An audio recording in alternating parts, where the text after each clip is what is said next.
Okay, we are back and better than ever. Hopefully, this is working in Fancy Brockway. Um, Half the people coming back. There's just wrong. Half of us are still in Whistler. It's got a big wedding coming up in about a week and a half. And 2 weeks, God willing, I'll be back in just wrong. I hope. This is a war. Then Delta's going, oh, let's not talk about that. So, towards the end of the Parsha, some interesting ideas. You have the Chagim. You have shmita. You have shmita. So now there's no question why shmita here, like in Bahar, because shmita belongs here. Because people now, in a couple weeks after they go to Eretz Yisrael, they're gonna have to do this. They have to keep this in mind. So you have Meiser Sheni, that makes sense. You have the Chagim, again, makes sense. You have the animals, kosher animals, that makes sense. It's here. So again, this kind of prep work. All the first will kind of have a field day. Why some mitzvos are here, why some repeated, why some are not. We have the Musar part of Devarim. We have the living Har Sinai part, and now we have different mitzvos, Musar, different mitzvos, and one of them towards the end of the parsha is shmita. There's an interesting discussion about shmita, but the expression here, Tvar shmita, shamot kobal masha yado, that the oppression of a loan is not there anymore. And we know, okay, we know this. Shmita rolls around, all the loans go away. So one of the things the Shemitah can't work on the land, boom, and the land, the ownership, the lending that goes away. Okay, all the loans transactions go away. That's why we got the Prusbul taking place.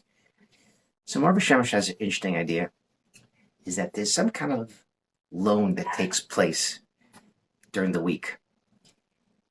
The 6 days and Shabbos, this certain loan takes place. That the Kedusha from Shabbos loans its Kedusha to the week. Shabbos is a time of Amunah. Shabbos is a time of Bitachon, even though the Mar Shemesh says it was interesting. I don't think we have this too often, but people that don't like Shabbos because they can't work. So what does that mean? I guess nowadays it's not crazy. If you work for a job, you're off Friday, you have Shabbos and Sunday.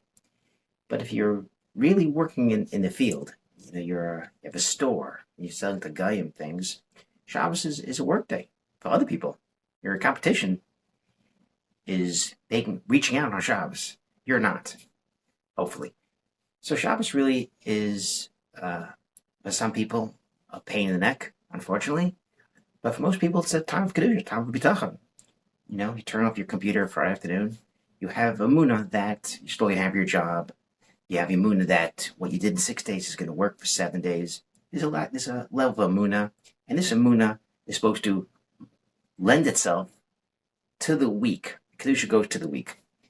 So Mar Hashem says you should know there's 354 days in a year, and there's also 354 Shabbosim in a Shemitah cycle.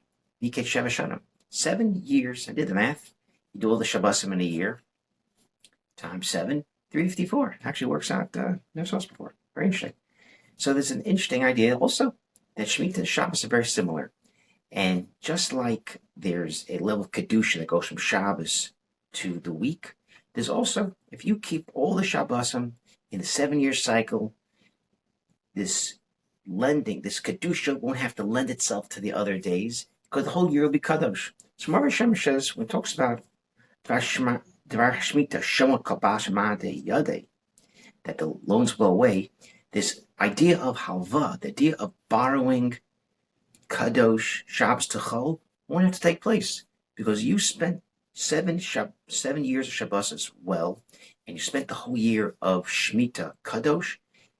Now the whole year is kadosh. You don't have to borrow Shabbos to Chol anymore because the year of Shemitah is supposed to give this kedusha to you. This level of Amunah is supposed to now not have transferred to the year because your whole year was spent in Kedusha and Amunah. And that's something that people have. Shemitah year, we don't have it really ourselves, but the gardener, I was talking to him a couple of years ago, a lot of his money goes away because he can't work on new projects. He can only maintain things. You can't start projects. You can't build things. You can't plant things in the field. So there's a level of amuna that the farmers have, that people used to have, and this is a good lesson for people as they leave the midbar to go to Eretz Yisrael, excuse me. And then the Rav Shem Havor downstairs, it quotes the Kli Yakar, obviously, and talks about really that the mitzvah is to get a sense of Munah B'tachon, B'nai Yisrael, when they go to Eretz Yisrael, because it's very difficult. It's very difficult to kind of work in the field and sweat and toil. And when you see things start to grow, it's difficult to think that it really is Hashem's stuff. Hashem's helping you. A lot of people, they do a lot of work during the week, self-included.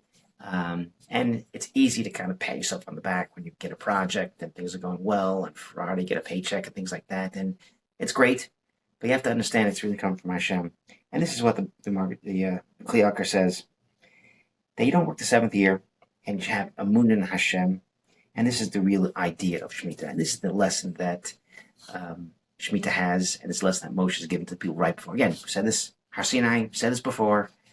No, we got to say this again. Right before Moshe goes to Eretz Yisrael, people spent 40 years thinking of Hashem, 40 years getting the mun from Hashem, 40 years really not doing any malacha, kind of really learning Torah. And this is the idea. And towards the end, he kind of says the idea of it shouldn't happen. It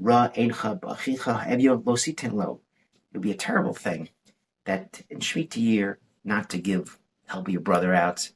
People towards Shemitah year won't want to give loans. Like we said, loans go away. And there's a good chance at year 5, guy needs money, there's a good chance you're not going to get your money back. Because another 2 years, you can't ask for it. So the Torah says, Biglal hadavar hazeh. Biglal dar zeirach Hashem. Hashem will bless you. Because of the Biglal. The Rashi says, Biglal, it's a cycle. The bracha will come back to you. And Me'aber Shemesh ends up this piece by saying that if you have Amunah and you start living with Amunah and things aren't working out, have faith, have Amunah. It'll come back to you. Ben or Ben Beno. It'll have Amunah. If you start with Amunah and you live your life, you live your job in the world, Iske Olam. You work Iske Olam with Amunah. You know what?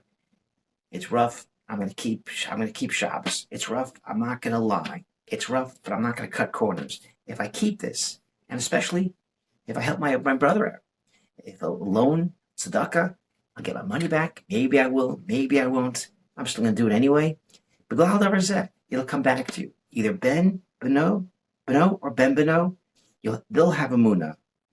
It's impossible to start with Amunah and not to see the bracha come back to you. And this is the bracha that the Me'aber Shemesh ends his piece with.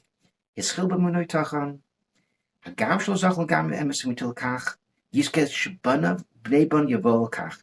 There's haftacha that beglal hadavar, if you are good to your neighbors who need money, shmita time, and you give your loans out, and you work the world with Amunah, there's a bracha that'll come back to your children and grandchildren, and they'll be able to kind of get the brachas that you started, that you reap and they'll sow, or you sow and they'll reap, one of them. But reap what you sow, that's it. You reap and they will sow the brachas. Shabbat shalom.